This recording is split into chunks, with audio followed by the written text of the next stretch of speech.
Shalom,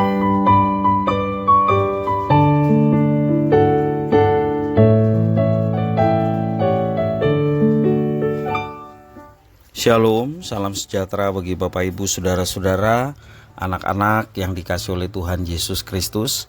Berjumpa kembali bersama saya Pendeta Eka di dalam renungan firman Tuhan pada hari ini, hari Rabu 4 Oktober 2023. Sukacita dan damai sejahtera dari Tuhan Yesus kiranya menyertai hidup kita sekalian, puji nama Tuhan. Pembacaan firman Tuhan hari ini sampai pada pembacaan Kisah Para Rasul pasal yang ketiga. Kiranya firman Tuhan memberkati kita sekalian. Baik, sebelum kita akan merenungkan bagian firman Tuhan hari ini, mari kita akan berdoa bersama. Tuhan Allah Bapa di surga, di dalam nama Tuhan Yesus, kami datang padamu mengucapkan syukur, terima kasih buat kasih setia dan berkat Tuhan yang senantiasa Engkau nyatakan dalam hidup kami.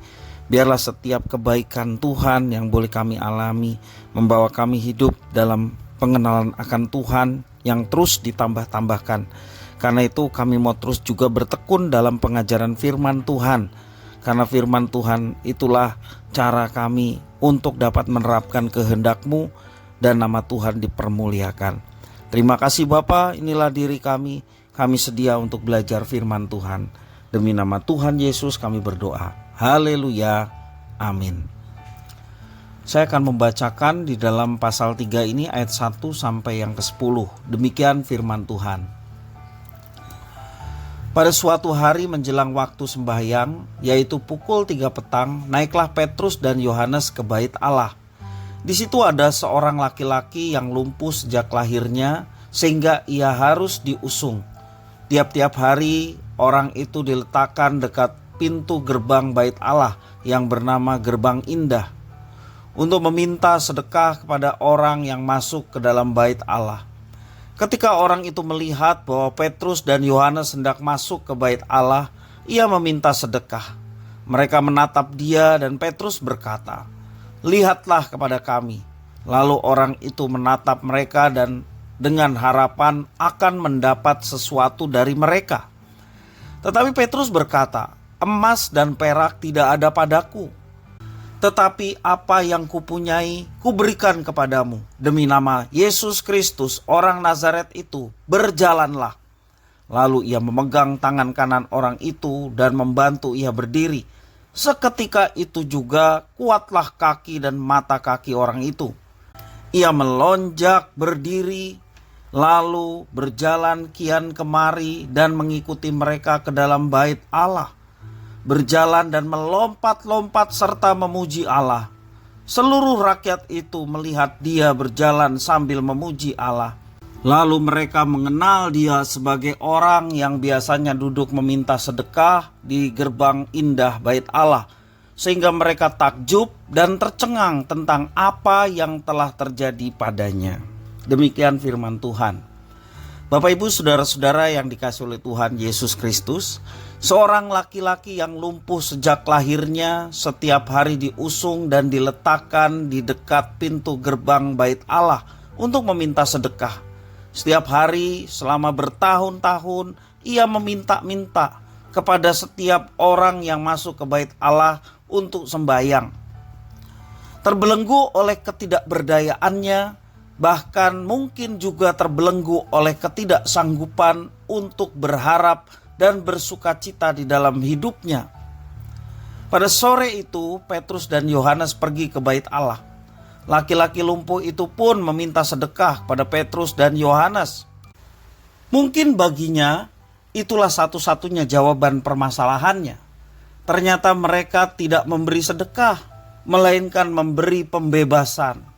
Sedekah berupa emas dan perak tidak membebaskan orang itu, tetapi anugerah Tuhanlah yang membebaskannya.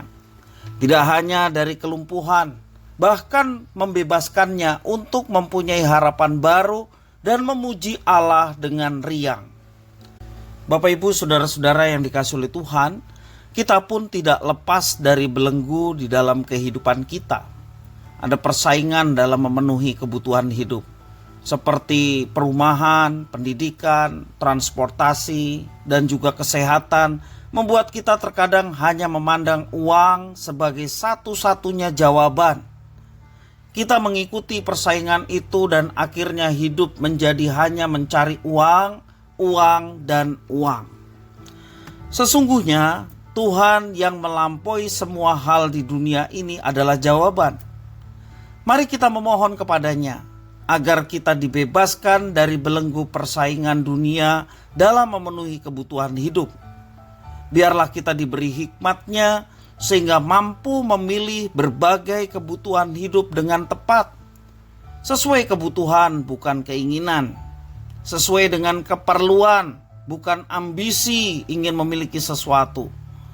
Serta juga kita diberikan kemampuan untuk bersyukur dan memiliki kepuasan atas semua yang ada, karena kita melihat segala sesuatu yang ada merupakan berkat dan anugerah yang dipercayakan Tuhan atas kita untuk kita kelola, pergunakan dengan baik.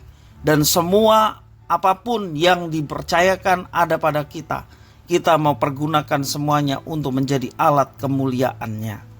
Karena itu Bapak Ibu Saudara-saudara, jangan menjadi salah prioritas.